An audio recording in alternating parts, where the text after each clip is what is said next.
Shalom saudaraku yang dikasihi Tuhan Yesus Kristus, selamat pagi, haleluya. Kita diberikan hari baru pemberian Tuhan. Firman Tuhan pada hari ini terambil dari Lukas ke-6 ayat yang ke-39 dan 40 demikian. Yesus mengatakan pula suatu perumpamaan kepada mereka. Dapatkah orang buta menuntun orang buta? Bukankah keduanya akan jatuh ke dalam lubang? Seorang murid tidak lebih daripada gurunya, tetapi barang siapa yang telah tamat pelajarannya akan sama dengan gurunya. Saudaraku yang dikasihi Tuhan, banyak murid-murid Tuhan Yesus kurang suka ketika Rasul Paulus dipakai Tuhan untuk melakukan pelayanan. Semuanya ketakutan kalau Rasul Paulus menjerumuskan semua para murid. Tetapi yang dapat melihat isi hatinya hanyalah Tuhan Allah. Oleh karena itu, Tuhan berkenan memakai Rasul Paulus sebagai pelayannya. Rasul Paulus yang sudah melihat kemuliaan Tuhan justru dapat menunjukkan yang sebenar-benarnya. Pengetahuannya itu karena Rasul Paulus pernah menganggap Tuhan sebagai musuhnya. Sikap ini ternyata berguna untuk memahami manusia yang belum mengenal cinta Tuhan Allah. Ini yang disampaikan melalui surat 1 Timotius.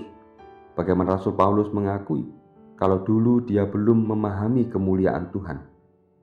Ilmu yang didapatkan dari Gamaliel gurunya ternyata baru bisa lengkap ketika mengikuti kehendak Tuhan.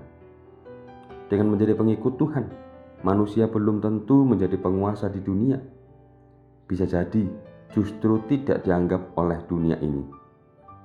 Pilihan hidup Rasul Paulus adalah mau menerima apa yang menjadi kehendak Tuhan, sehingga Tuhan berkenan memakai dan mengajarnya supaya tidak buta dengan kemuliaan Tuhan.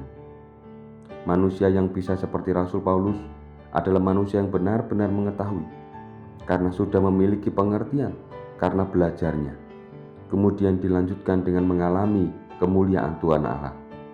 Hal inilah yang semakin dimantapkan dengan kemauan untuk menjadi pengikut Tuhan. Kita pun demikian.